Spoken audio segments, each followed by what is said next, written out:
پڑھ رہے ہیں ابھی جاب کی جو ہے وہ چکر میں ہے اور جاب میں بھی نہیں مل رہا ہے، یا والد کے ساتھ کھیت میں کام کرتے ہیں، الگ سے کوئی ان کی جائیداد نہیں ہے، تو اس گھر میں جو مالک ہے، گھر کا مالک اور جائیداد کا مالک ہے، بس اس پر قربانی لازم ہے، اس پر قربانی ٹوٹل ایک آدمی پر۔ سوال ہے کہ جو اس کی جو اہلیہ محترمہ ہے، ہاں اگر اس کے پاس سونا ہے، مہر کے پیسے ہیں، ظاہر سی بات ہے جو خاتون 80 سال کی ہوگی اس کا مہر بھی موجود ہوگا، نہیں ہوگا نا، اور پرانی جو ہماری مائیں ہیں تو ان کے پاس تو زیورات بھی نہیں، اس لیے وقتاً فوقتاً یہ ان میں سے خرچ کرتے رہے، آج تو کچھ بھی نہیں، بہت لے دے کے آنکھ دائر سنتھمت کا اور کوئی تمنا بھی نہیں اب ان کی، تو ظاہر سی بات ہے تو ماں کے پاس بھی کچھ نہیں ہے، تو صرف والد صاحب ہیں، تو والد صاحب کے اوپر قربانی لازم ہو جائے گی۔ اس کے جو اولاد ہیں، صغار ہیں یا کبار ہیں، چھوٹے ہیں یا بڑے ہیں، تو ان پر قربانی شرعاً لازم نہیں ہے۔ کیا کرتے ہیں؟ وہ پڑھ رہے ہیں، بس ٹھیک ہے، نہیں صاحب وہ تو کام کرتے ہیں، کھیت میں کام کرتے ہیں، والد صاحب کا ہاتھ بٹاتے ہیں، کہتے ہیں یہ ہیلپر ہیں، کیا ہیں یہ معاون ہے والد صاحب کے، مالک نہیں، مالکانہ حقوق کی نہیں، ان کے پاس ہے بھی نہیں۔ پھر دوسری بات ہے ان کے پاس پیسے بھی نہیں، یہ والد صاحب سے کرایہ مانگتے ہیں، والد صاحب سے فیس مانگتے ہیں، اسے ان پر بھی قربانی لازم نہیں۔ اچھا اگر یہ بالغ ہو گئے ہیں، کیا بالغ ہو گئے ہیں، ایک لڑکا دکانداری کرتا ہے، دوسرا ملازمت کرتا ہے، تیسرا جو ہے وہ کھیت میں ہی کام کرتا ہے، تو پھر یہ مسئلہ ہے کہ جو یہ دکانداری کرتا ہے والد صاحب نے دکان اسی کے نام کر دی ہے، یا یہ کہ والد صاحب اسے حساب لیتا ہے، تو والد صاحب اسے حساب لیتا ہے، ساری رقم وہ والد صاحب کے حوالے کر دیتا ہے اور اپنا جیب خرچ اٹھاتا ہے، کیا کیونکہ جیب خرچ ہوتا ہے نا، آج بھائی موبائل ہے اور آج اسکوٹر ہے اور دوسری چیزیں ہیں، بس اپنا جیب خرچ اٹھاتا ہے، کبھی 10,000 کبھی 5,000 کبھی 4,000 جیسی اس کی ضرورت ہے، بیوی کو بھی کبھی خرچہ دینا پڑتا ہے، لیکن باقی دکان والد کی ہے، کس کی؟ کاروبار اسی کے نام کا ہے، اور والد صاحب کے ذہن میں ہے یہ دکان صرف اسی کی اکیلی کی نہیں ہے بلکہ میں جو اور بھی بچے ہیں تو ان کی بھی ہے یہ، البتہ فی الحال چونکہ یہ بڑا ہے، پڑھائی اس نے مکمل کر لی ہے، اس لیے اس کو دکان کے ساتھ مشغول کر رکھا ہے، تو شرعی اعتبار سے وہ والد صاحب کا معاون ہے، مددگار ہے، لیکن مالکانہ اختیار اس کو نہیں ہے، تو شرعی اعتبار سے اس پر بھی قربانی لازم نہیں۔ لیکن اگر والد صاحب نے اس کو مالکانہ حقوق دیے ہیں اور اس سے یہ کہا کہ بیٹے یہ دکان تمہاری ہے، کیا ہے، کیونکہ مجھے تو سب اولاد کی تو فکر کرنی ہے کہ یہ اسی میں ایڈجسٹ ہو جائے گا، کیونکہ یہ دکانداری کر ہی رہا ہے کئی سال سے، تو اس کے لیے یہی ہے، البتہ اسے یہ کہا رکھا ہے کہ بھائی گھر کا خرچہ دینا پڑے گا، کچن کا خرچہ، اب وہ کچن کے لیے کبھی چاول لاتا ہے، کبھی تیل لاتا ہے، کبھی مسالہ لاتا ہے، باقی دکان کا سارا حساب اس نے اپنے پاس رکھا ہے، والد صاحب اس میں کوئی مداخلت بھی نہیں کرتا ہے، ہاں کبھی کبھار اسے کہتا ہے کہ بیٹے ضرورت ہے 10,000 دے دو، 20,000 دے دو، 30,000 دے دو، باقی اس کو معلوم ہے اس کے پاس اپنی بیلنس ہے، والد صاحب کو معلوم ہے اس کو بھی ضرورت ہے، بھائی اس کے بھی مستقبل کے لیے جو ہے وہ ہونا چاہیے، تو ظاہر سی بات ہے اس کا مطلب تو یہی ہوا کہ جوائنٹ فیملی ہونے کے باوجود وہ جو اس کا ایک بیٹا ہے جس کو کسی قدر اس نے مالکانہ حقوق دے رکھے ہیں، اور باقی بھائیوں کو بھی یہ ذہن میں ہے کہ والد صاحب نے یہ دکان تو اسی کو دے رکھی ہے اور ہمارے لیے تو دوسرے کام ہیں، کوئی نوکری کر رہا ہے، کوئی کچھ کر رہا ہے، تو اس بیٹے پر قربانی لازم ہو جائے گی، سمجھا کی بات؟ اچھا، اور اگر 3-4 بیٹے ہیں اس کے، اولاد ہے اس کے پاس، بیٹیاں بھی ہیں، تو ایک بیٹا اس کی شادی ہوئی ہے، اس کی شادی، تو بیٹے کو مالکانہ حقوق نہیں ہے، اس پر قربانی لازم نہیں ہے، کرے تو واہ واہ، لیکن جو اس کی اہلیہ محترمہ ہے، اس کی بیوی ہے، اس پر تو قربانی لازم ہے، اس وجہ سے کہ اس کے پاس تو سونا ہے، 2-3 لاکھ کا سونا اس کے پاس ہے، مہر کا 1,50,000 تو اس کے پاس ہے، تو چونکہ سال گزرنا بھی شرط نہیں ہے، ان دنوں میں جس کے پاس یہ سونا ہو تو اس پر قربانی لازم ہو جائے گی۔ خلاصہ نکلا اس گھر میں ایک تو قربانی لازم ہوگی والد صاحب کی، کس کی؟ اور بہو کی، بس باقی کسی پر قربانی لازم نہیں ہے۔ اور ایسے ہی ہے ایک لڑکا جو ملازمت کر رہا ہے، ساری تنخواہ لا کے والد صاحب کے حوالے کر دیتا ہے، اپنے صرف جیب خرچ رکھتا ہے، کیا رکھتا ہے؟ جیب خرچ رکھتا ہے، تو ظاہر سی بات اس کا مطلب ہے کہ جیب خرچ تو خرچ ہو ہی جاتا ہے، اور کوئی بچت اس کے پاس ہے بھی نہیں، اور 10,000 بھی اگر بچت ہوں تب بھی قربانی لازم نہیں، 20,000 بھی اس کے پاس نقد ہوں تب بھی وہ صاحب نصاب نہیں ہے، 24,500 جب تک اس کے پاس نہ ہو، تو معلوم یہ ہوا کہ جیب خرچ ہونے کے باوجود بھی اس پر قربانی شرعاً لازم نہیں ہے. اور پہلے تو جی پی فنڈ بھی کاٹتے تھے، مجھے معلوم نہیں آج کاٹتے نہیں، گورنمنٹ کاٹتی ہے نہیں کاٹتی ہے. جی پی فنڈ کے بارے میں بھی بہرحال مسئلہ تو اپنی جگہ ہے. وہ یہ ہے کہ ایک تو جی پی فنڈ کا وہ حصہ ہے جو گورنمنٹ زبردستی کاٹتی ہے، آپ مانے یا نہ مانے، آپ کی تنخواہ ہے، وہ آپ کی تنخواہ میں سے اس نے آپ کے 2000 کاٹ لیے اور ہر مہینے وہ کاٹتا رہتا ہے. آپ چاہتے ہیں نہ کٹے لیکن وہ پھر بھی کاٹتے رہتے، وہ مانتے نہیں، آپ کے اکاؤنٹ میں نہیں جمع ہو جاتا ہے. شرعی اعتبار سے چونکہ وہ آپ کی ملکیت میں آیا ہی نہیں، انہوں نے پہلے سے ہی کاٹ کے رکھا تھا، تو اس پر زکوٰۃ بھی ہر سال واجب نہیں، اس کی وجہ سے قربانی بھی لازم نہیں ہو جائے گی. ہاں اگر آپ 3000 بھرتے ہیں، 2000 تو گورنمنٹ نے آپ کے اوپر لازم کر رکھا ہے، 1000 آپ اپنی مرضی سے بھر رہے ہیں اور 3 سال ہو گئے تو 1000 آپ بھر رہے ہیں، تقریباً 36,000 روپے جمع ہو گئے. کتنے؟ ہم کہیں گے ان 36,000 پہ آپ کو زکوٰۃ بھی لازم ہو جائے گی اور اس کی وجہ سے قربانی بھی لازم ہو جائے گی. کیوں؟ یہ تو آپ کی امانت آپ نے اس کے پاس رکھی ہے، چاہے آپ نے بینک میں رکھی ہو، زید بکر عمر کے پاس رکھی ہو یا گورنمنٹ کے پاس رکھی ہو.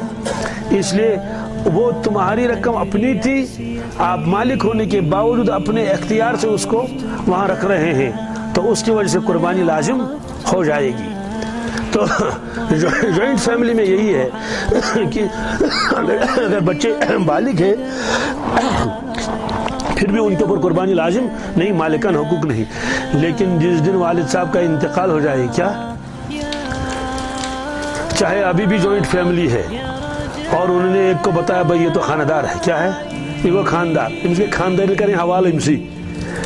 تو جس دن والد صاحب کا انتقال ہو جائے گا اسی دن سے وہ سارے صاحب نصاب بن گئے اور مالک بن گئے، اگرچہ بھی پراپرٹی تقسیم نہیں ہوئی، ان پر قربانی لازم ہے. اگر ہم تقسیم کریں گے، اس کے بھی 24,500 آ گئے، اس کے بھی اس کے بھی اس کے بھی اس کے بھی. مثلا والد صاحب کا انتقال ہوگا، 1.5 لاکھ روپے جمع تھا، 1.5 لاکھ روپے اس وقت تک والد صاحب کا تھا، لیکن جب والد صاحب کا انتقال ہوا، ابھی دفن بھی نہیں ہوا، تو وہ فطری طور پر ان کے اولاد کی طرف منتقل ہو گئی. چاہے ابھی آپ نے ہاتھ میں نہ لیا ہو ایسی ساری جائیداد. اس پر ایک مسئلہ بھی ہے، وہ مسئلہ میں نے شاید آپ کو پہلے بھی بتایا تھا. ایک بہت بڑے عالم تھے، بزرگ تھے، ان کے پاس ایک خاتون آئی مسئلہ پوچھنے کے لیے. کیا مسئلہ اس نے پوچھا؟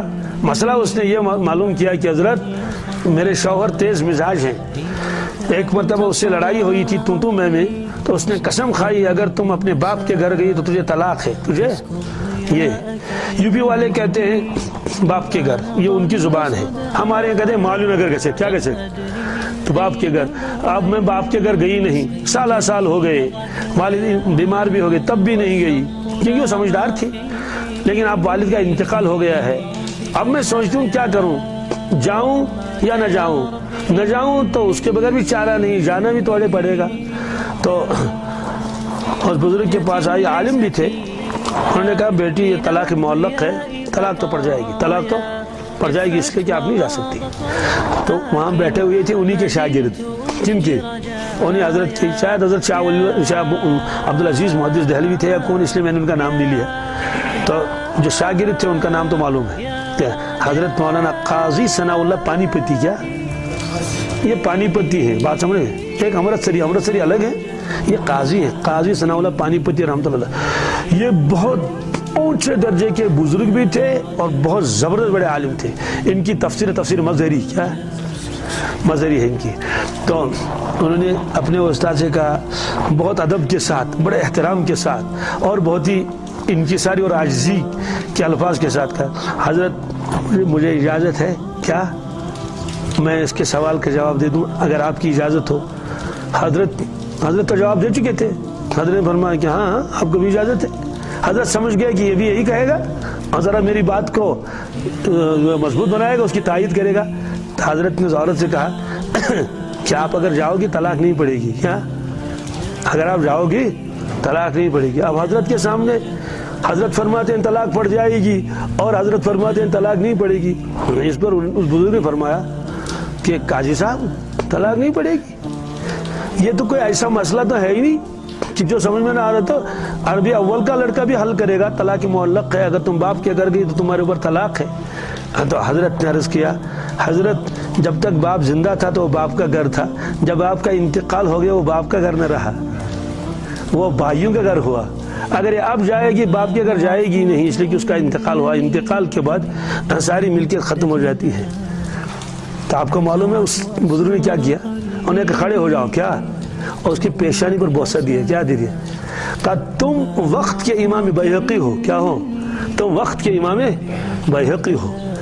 تو معلوم یہ ہوا کہ جب تک آدمی زندہ ہے، چاہے وہ بے ہوش پڑا ہوا کیوں نہ ہو، کوما میں کیوں نہ ہو، لیکن جب تک وہ زندہ ہے، لوگ کہتے ہیں بھی زندہ ہے، تب تک ساری جائیداد اسی کی مانی جائے گی. لیکن جس آن اور جس وقت اس کی جان نکل جائے گی تو وہ کسی چیز کا مالک نہیں رہے گا. اسی لیے حضرت نبی اکرم صلی اللہ علیہ وسلم نے فرمایا کہ لوگوں اپنی زندگی میں کچھ کر لو. کیا؟ اپنی زندگی میں کچھ. تو مرنے کے بعد آدمی کہے گا میں وہ کروں گا یہ کروں گا، تو مرنے کے بعد تو کچھ بھی نہیں کر پائے گا. وہ تو ساری جائیداد جو بھی تھی سب تو وارثین کے حق میں ہو گئی. ایسے کہتا ہے کہ اب یہ کروں گا یہ کروں گا، اس کو یہ